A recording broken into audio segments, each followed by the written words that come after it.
నేను మా ఆవిడ బస్ టికెట్ దర్శనం బుక్ చేసుకోవాలంటే ఎక్కడికి వెళ్ళకుండా సింపుల్గా ఏం చేస్తాను తెలుసా అండి? ఏం చేస్తారు? ఎన్టీఆర్ వైద్య సేవ కార్డు ఉందా అని నన్ను అడిగారండి. నేను ఏం చేస్తానో తెలుసా? హాయ్ చెప్తాను.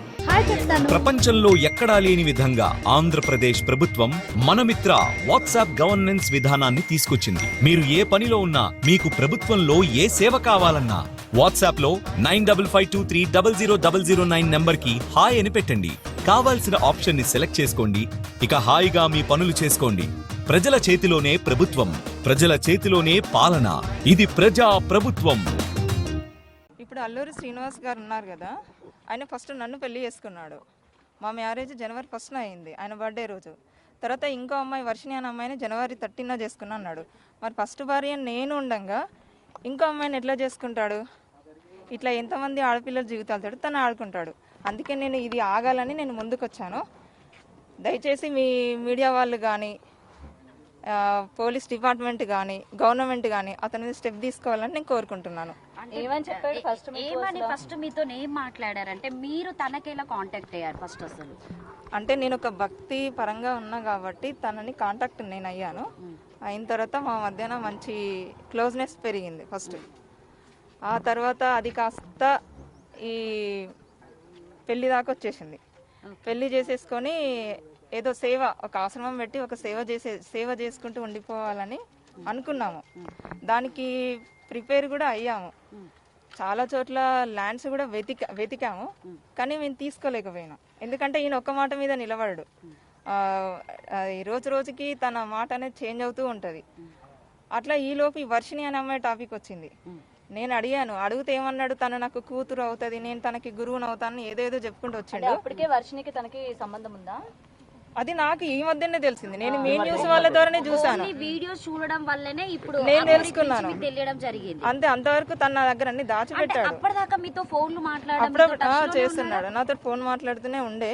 కానీ ఇప్పుడు గత ఒక 20 days అంటే మార్చి ఎండింగ్ లో ఏంటంటే, ఆ అమ్మాయిని నేను పెళ్లి చేసుకుంటాను, ఇంకెప్పుడు నువ్వు మళ్ళీ నా లైఫ్ లోకి రాకని చెప్పేసి అంటే మీరు తను నన్ను బ్లాక్ లో పెట్టేశాడు. మన వైష్ణవిని పెళ్లి చేసుకున్నట్టు మీకు కూడా ఏమైనా పెళ్లి చేసుకోవడం జరిగిందా? ఏమైనా ఉన్నాయా? చేసుకున్నాడనే చెప్తున్నాను. అంటే ఎలా నమ్మారు? అంటే పెళ్లి అంటే తను కూడా తాళి చూపి అమ్మా, తాళి చూపి. అది ఎక్కడుందా తాళి? తాళి ఉన్నాయి నా దగ్గర, కానీ నేను తన మెడలో, నేను చెప్తున్నాను, తన మెడలో వెండి తాళి ఉంటది. మీరు చూసారా? అగోరి మెడలో వెండి తాళి ఉంటది, అది నా మెడలో తాలే. నా దగ్గరికి వచ్చి తీసుకొని వెళ్ళిపోయాడు. మార్చి 10th రోజున నా దగ్గరికి వచ్చి నా తాళి నాకు ఇచ్చేసి కట్టింది. ఈ తాళి కట్టడం చేత ఆ అమ్మాయిని ఇబ్బంది పెట్టాడు. ఇది మెడలో వేసాడు. చూడండి, అది కూడా కాదు, తన మెడలో ఉన్న వెండి తాళి కూడా నా మెడలో ఉన్నది.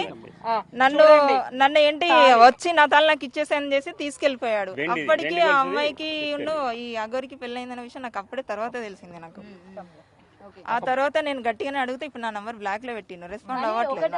ఇప్పుడు సరే, మీరు భక్తి పారవశ్యంలో ఉన్నారు, మీరిద్దరు కలిసి సమాజానికి. కానీ నేను ఎప్పుడు మీడియా ముందుకు నేను రావాలి అని అనుకోలేదు. ఎందుకు ఒప్పుకున్నారు అసలు పెళ్లి చేసుకోవాల్సిన? పెళ్లి అంటే నా దృష్టిలో ఏంటంటే, ఇప్పుడు ఆ అమ్మాయి మేమేదో లవర్స్ అని చెప్పేసి మేము సహజీవనం చేస్తామని అలాంటి ఉద్దేశము నాకు లేదు.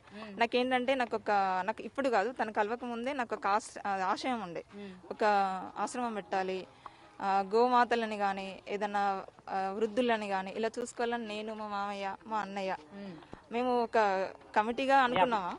సో ఈయన కూడా సేమ్ నాకు అనుకూలంగా మాట్లాడేసరికి సరే అలా ఒక భక్తురాలుగా ఉండిపోవాలి తప్ప ఇది ఇంతవరకు ఆగిపోవాలని నేను అలాగే ఉన్నాను. నాలాగా ఇప్పుడు ఆ వర్షిణి అమ్మాయి కూడా ఏంటంటే, తను చిన్నపిల్ల. సో తను ఏంటంటే, తను లవ్ చూపిస్తాడు. ఎలా అంటే ఇక అది ఒక మీ నిజమైన ఆయన అంటాడు కదా, అంగం అని, అంగం ఉన్నోళ్ళు కూడా చూపెట్టలేనంత ప్రేమ చూపిస్తాడు.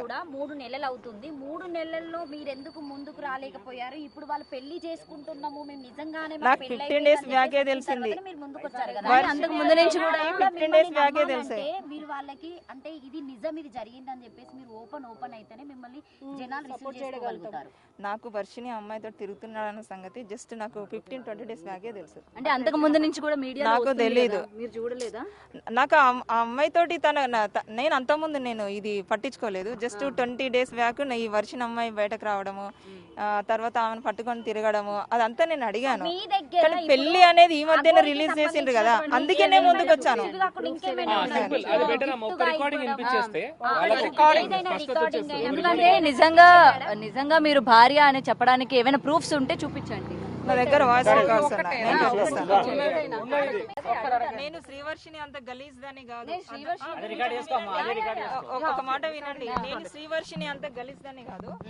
సో నాకేంటంటే ఆమె తన పేరెంట్స్ ను వదిలి వాళ్ళని బాధ పెట్టే అంత చీప్ క్యారెక్టర్ నాది కాదు. సో నేను అడిగిన దానికి అన్నిటికీ నేను ఇవ్వలేను. అమ్మాయి కూడా తెలుసు నాకు తనతో పెళ్ళైందన్న సంగతి. సరే, అమ్మాయిలందరినీ కాపాడడానికి వచ్చాను. అమ్మాయి తన జోలికి వెళ్ళొద్దని చెప్పేసి నేను ముందుకు వచ్చాను. అది కూడా గురువు గారి అమ్మాయిని మనం అప్రిషియేట్ చేయాల్సింది ఏంటంటే ఆవిడ ఎక్కడికైనా సిద్ధం, శ్రీనివాస్ విషయంలో న్యాయం చేయాలి, ఆయనని ఆపాలి అంటుంది. మేము కూడా అదే కదా అడుగుతున్నాము అమ్మాయిని. ఇప్పుడు ఆయన ఆపాలి కదా, మన ఉద్దేశం ఏంటంటే ఆయన ఇలాంటి పనులు ముందు చేయొద్దు, ఇంకా చేయొద్దు, చేయకూడదు. దానికి అమ్మాయి చేసి ఆగిపోవాలి. ఆ అమ్మాయి కూడా వచ్చి వాళ్ళ పేరెంట్స్ దగ్గర ఉంటే హ్యాపీ, అంతే. నేను అదే ఎవరికి వాళ్ళు పేరు పెట్టుకుని ఇలా తిరిగి అగోరా అని అదని ఇదని చెప్పేసి అందరిని మోసం చేయకూడదు, నాగా వేరే వాళ్ళు బాధపడకూడదు అని ఆవిడ. నేను ఇంత ధైర్యం చేసి నేను ఒక మంచి ఫీల్డ్ లో ఉండి నేను వచ్చిన అంటే అది కూడా 2 days బ్యాక్ ఆమె రివీల్ చేసింది కాబట్టి నేను వచ్చాను, అంతే. తనకు కూడా మేము కూడా నిన్ను ఇబ్బంది పెట్టాలని కాదమ్మా, జస్ట్ అసలు ఆడవాళ్ళు వాడిని ఎట్లా నమ్ముతున్నారు అన్నది క్వశ్చన్ చేయడానికి వచ్చాం. మీకు ఏ మాయమాటలు చెప్తున్నారు, ఎట్లా నమ్మిస్తున్నారు అని. ఆయనతో ఉండండి, ఏంటండి మీరు కూడా చేంజ్ అయిపోతారు, అట్లుంటది. నేను అదే శివరుద్ర గారికి మా మామయ్య చాలా మంచి సన్నిహితుడు. సో తను 2 days లో రివీల్ చేసింది కాబట్టి మా మామయ్య నన్ను పట్టుకొని వచ్చారు.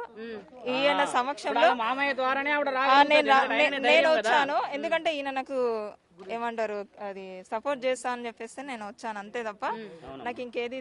ఆ అమ్మాయిని ఇబ్బంది పెట్టకుండా ఆ అమ్మాయిని కాపాడే బాధ్యత అందరికి ఉన్న తల్లి. మీరు ఈ ఆలోచన విషయం మా మామయ్య కూడా మొన్ననే తెలిసింది కాబట్టి నన్ను పట్టుకొని వచ్చారు, లేకపోతే